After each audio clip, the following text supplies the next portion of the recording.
Andi mencium bau kemenyan. Penjual warung tiba-tiba hilang, entah kemana.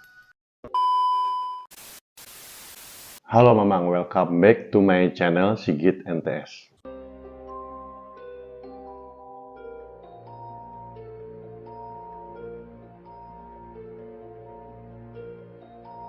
Oke Mamang, dalam video kali ini gua bakal cerita tentang seseorang yang pada saat mudik atau pulang kampung yang diganggu oleh makhluk halus penunggu alas roban. Bagi mamang-mamang semua yang belum tahu nih sejarah alas roban atau hal-hal yang berhubungan dengan alas roban, silahkan mamang-mamang semua tonton video gua sebelumnya yang ada di channel Sigit NTS. Oke, gak usah panjang lebar, langsung aja kita ke ceritanya nih mamang. Pada tahun 2000 ada seorang yang bernama Andi. Nah, Andi ini dia bekerja di Jakarta.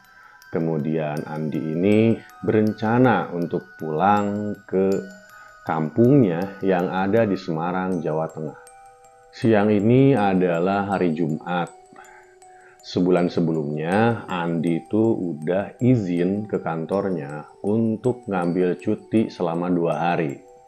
Dan rencananya, Andi ini bakal pulang menuju Semarang, Jawa Tengah untuk bertemu dengan keluarganya. Nah, Andi ini berencana pulang bersama temennya yang bernama Agus, Mang. Menggunakan mobil Andi yang Andi sewa dari perusahaannya. Pada saat itu, sepulang kerja, Andi langsung bergegas mandi nih, Mang. Dan bersiap langsung memulai perjalanan. Sore itu terasa sangat damai dengan udaranya. Kemudian suara anak-anak kecil di pelataran rumah dekat kontrakan pun terdengar sangat ramai. Singkat cerita, Andi berangkat nih bersama dengan Agus pergi ke Semarang. Dan saat itu waktu menunjukkan pukul 5 sore, Mang. Mereka berangkat dari Jakarta menuju Semarang. Dan memang pada saat itu belum ada jalan tol seperti sekarang. Dan satu-satunya jalan yang menggunakan jalur utara atau kita sering sebut dengan jalur Pantura. Dan jalanan alas roban masih melewati bukit dan jalannya pun berkelok-kelok yang sekarang lebih dikenal dengan Jalan Alas Roban Lama. Sebelum berangkat, Andi dan Agus berdoa terlebih dahulu untuk keselamatan mereka agar selamat sampai dengan tujuan. Nah, singkat cerita, jam 11 malam, mereka berdua tiba nih di Brebes. Karena pada saat di Indramayu, mereka berhenti untuk melaksanakan sholat dan makan malam. Kala itu tidak terlintas nih dalam pikiran Andi untuk memikirkan hal-hal yang aneh atau hal yang mistis. Karena sudah beberapa kali Andi itu pulang menuju Semarang pada malam hari, Mang. Jalanan sudah sepi nih. Dan Andi serta Agus mulai melewati jalur alas roban.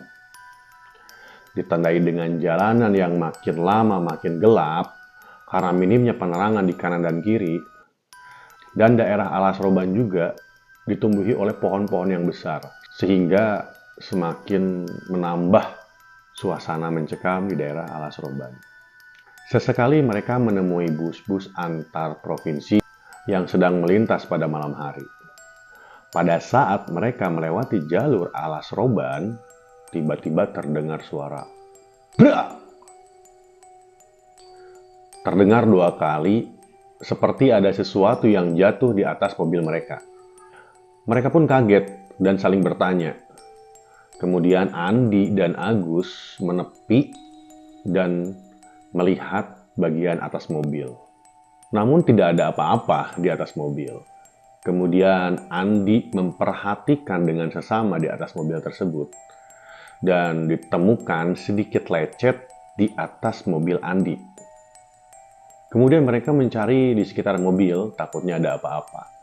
Tapi mereka tidak menemukan apa-apa.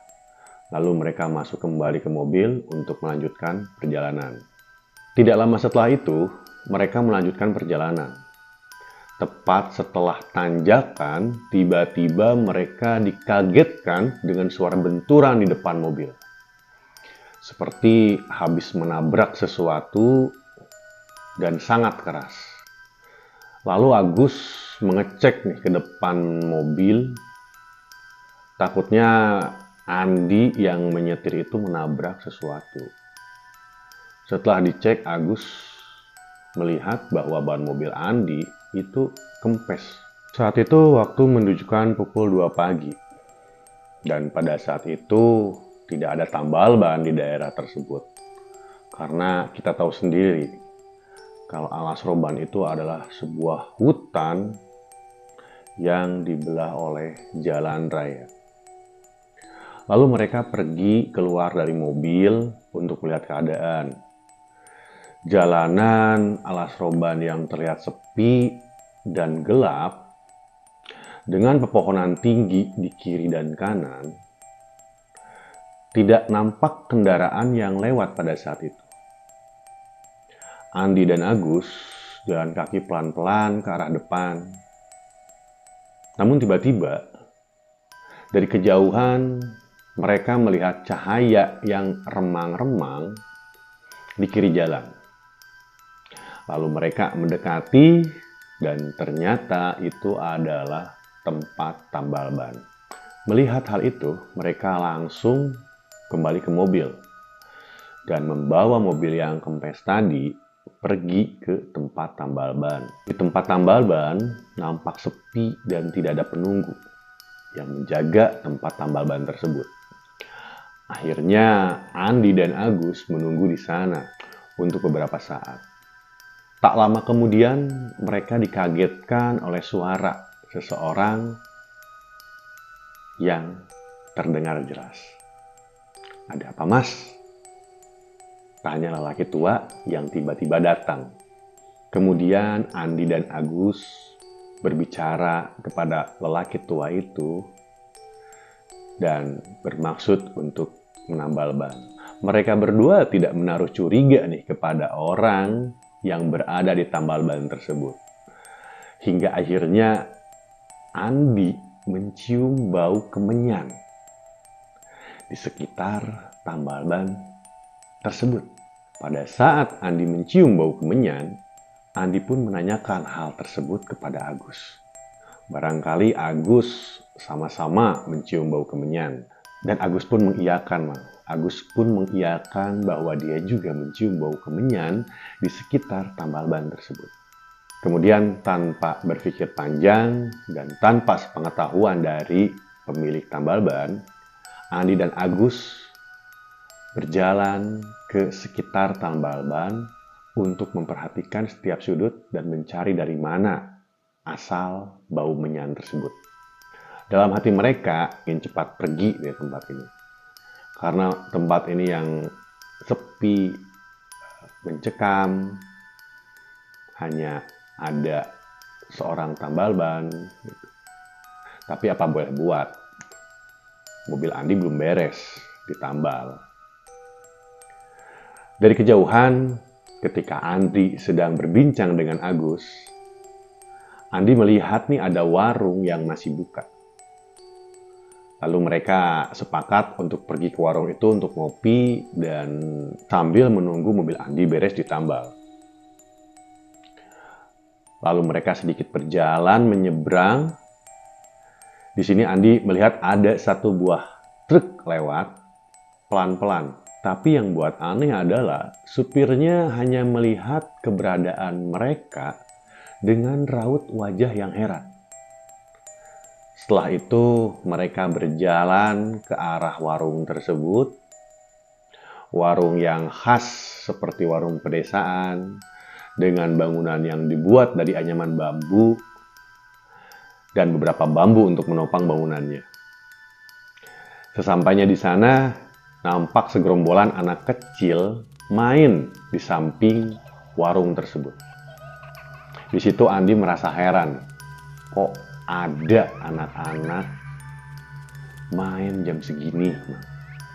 Tanpa berpikir panjang, mereka langsung masuk ke dalam warung. nampak wanita yang belum begitu tua mengenakan daster yang berdiri tersenyum melihat kedatangan mereka berdua. "Beli apa, Mas?" tanya ibu-ibu penjual warung tersebut.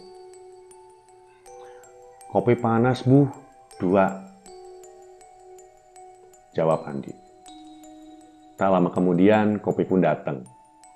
Andi dan Agus ngobrol untuk mencairkan suasana sambil meminum kopi.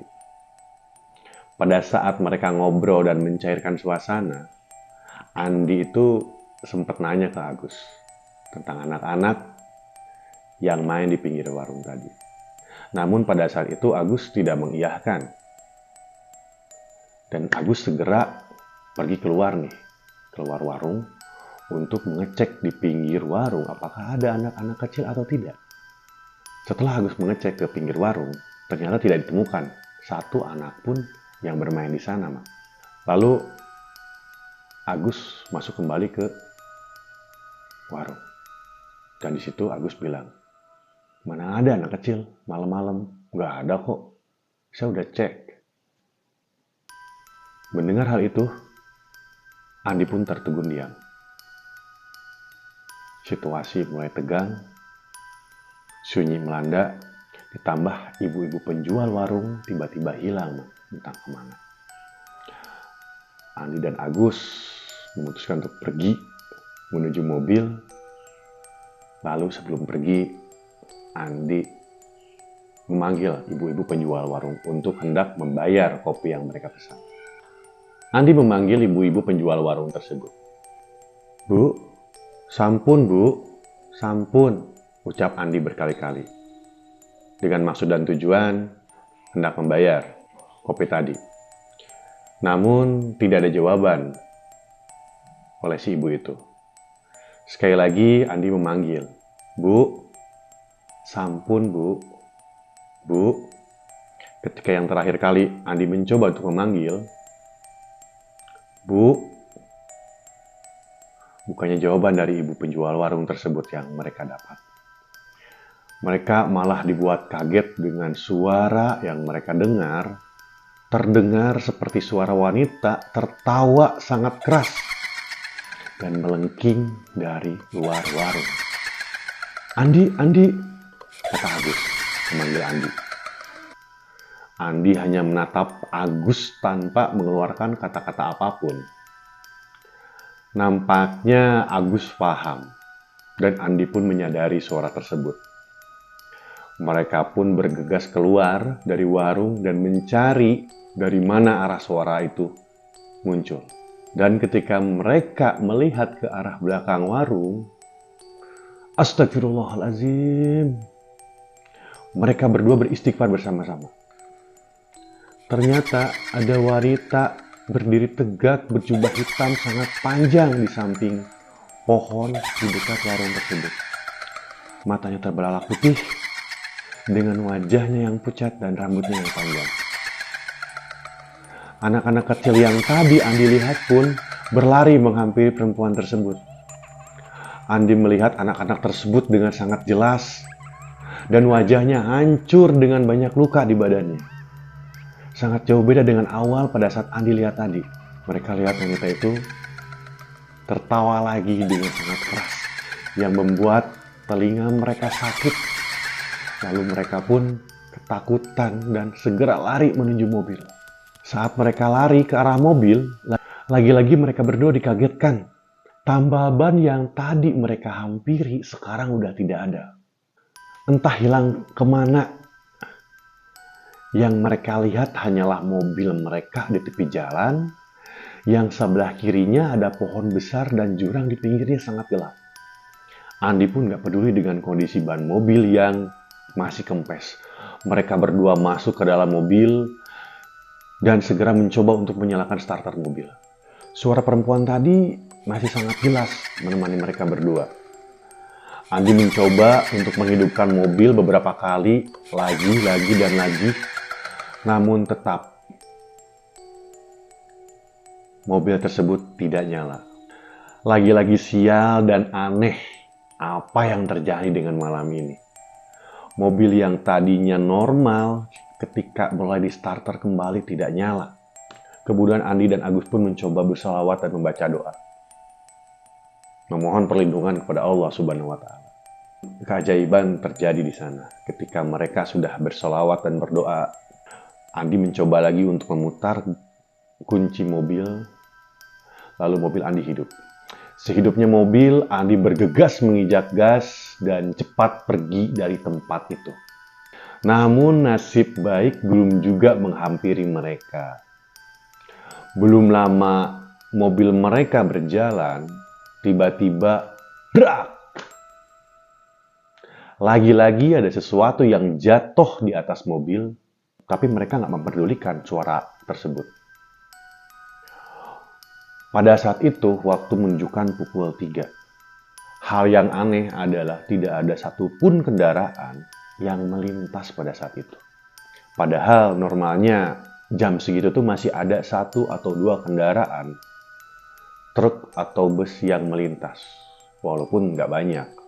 Pada saat mereka mengendarai mobil meninggalkan tempat tadi, di perjalanan mereka melihat wanita berjubah hitam melintas depan mobil Andi. Andi kaget dan spontan langsung banting setir serta menginjak rem secara mendadak. Tiba-tiba terdengar suara klakson di telinga mereka. Aneh bin ajaib, saat berhenti, mobil Andi berhadapan dengan mobil truk bermuatan barang. Andi kaget. Dalam hati Andi berkata, "Loh, perasaan tadi ada perempuan berjubah hitam lewat, tapi kok sekarang tiba-tiba ada mobil di depan saya." Dalam kebingungan tersebut, Andi dan Agus hanya terdiam. Sesaat kemudian ada yang mengetok kaca mobil Andi. Dari dalam mobil terlihat bapak-bapak berboncengan dengan ibu-ibu yang nampaknya seorang suami istri. Andi pun membuka kaca mobil. "Kalian nggak apa-apa, Mas?" tanya bapak tersebut. Nggak apa-apa, Pak. Kami terkejut. Barusan ada wanita nyebrang," jawab Andi. "Hati-hati, Mas. Di sini rawan. Ayo, ikut Bapak. Ikuti aja Bapak dari belakang. Mampir ke rumah Bapak. Rumah Bapak sesudah alas roban ini. Nama saya Rahmat. Ini istri saya," ucap bapak tersebut. Andi yang kebingungan dan masih heran bertanya-tanya, siapa lagi ini? Apakah ini sama dengan yang tadi mereka alami? Tapi setelah Andi berpikir dan mengobrol sebentar dengan Bapak Rahmat, akhirnya singkat mereka, Andi dan Agus pun mengikuti Pak Rahmat. Mereka mengikuti Pak Rahmat ke rumahnya dari belakang. Di setiap tikungan, Andi lihat Pak Rahmat tampak membunyikan klakson motornya. Dan mereka pun sampai di rumah Pak Rahmat sesaat sebelum azan subuh berkumandang. Bu Rahmat langsung pergi ke belakang dan kembali dengan nampan berisikan teh hangat 2 gelas. Lalu azan subuh berkumandang dan mereka pun sholat subuh berjamaah di musola dekat rumahnya Pak Rahmat. Setelahnya sholat, mereka kembali ke ruang tamu. Perlahan Pak Rahmat bertanya kepada mereka tentang kejadian yang mereka alami di alas roban. Lalu mereka menceritakan semua hal yang mereka temui sejak ban mobil bocor, warung, dan tambal ban, serta diikuti oleh wanita berjubah hitam tadi. Pak Rahmat yang mendengar cerita tersebut menjelaskan bahwa di jalan alas roban itu tidak ada warung, tidak ada tambal ban. Di sana hanyalah ada hutan. Pak Rahmat juga menceritakan kalau di sana itu sering terjadi kecelakaan, sering terjadi hal-hal goib, hal-hal mistis. Bahkan belum lama ini ada kecelakaan mobil dengan korban satu keluarga meninggal dunia. Dan masih banyak lagi cerita tentang pengendara yang diganggu di daerah alas roban. Pak Rahmat menyarankan kepada mereka agar mereka, Andi dan Agus, beristirahat terlebih dahulu. Karena kondisi mereka terlihat gugup, tegang, dan masih dalam ketakutan. Dan akhirnya mereka pun beristirahat di rumah Pak Rahmat. Siangnya mereka bangun dan bersiap melanjutkan perjalanan ke daerah Semarang yang sudah tidak jauh lagi. Sebelum berangkat, mereka ditawari makan oleh Pak Rahmat dan mereka pun makan secara bersama-sama dengan Pak Rahmat. Dan sehabis mereka pamit, Andi dan Agus keluar berpamitan dengan Pak Rahmat. Pada saat mereka menuju mobil, Andi melihat kalau ban mobil yang mereka kendarai, bannya itu utuh, nggak ada bocor sama sekali. Di situ Andi terdiam dan kaget. Dalam hati Andi bilang, malam bocor, padahal belum ditambal, kok sekarang normal gitu. Tapi ya udahlah. Kemudian mereka melanjutkan perjalanan ke Semarang dengan oleh-oleh pengalaman yang tidak akan pernah terlupakan sampai kapanpun. Dan Pak Rahmat yang hingga sekarang mereka anggap sebagai keluarga. Nah itu Mang cerita dari Pak Andi yang ketika dia mudik atau pulang kampung melewati jalur Alas Roban dan sempat diganggu oleh makhluk halus daerah sana. Jika kalian punya saran tentang cerita mistis di mana aja, silahkan komentar. Nanti gue bakal bahas cerita rekomendasi dari kalian semua. Sekian video dari gue. Thank you udah nonton sampai habis. Dan jangan lupa nyalain notifnya supaya kalian tahu gue upload video terbaru. See you next video. Assalamualaikum warahmatullahi wabarakatuh. Bye-bye.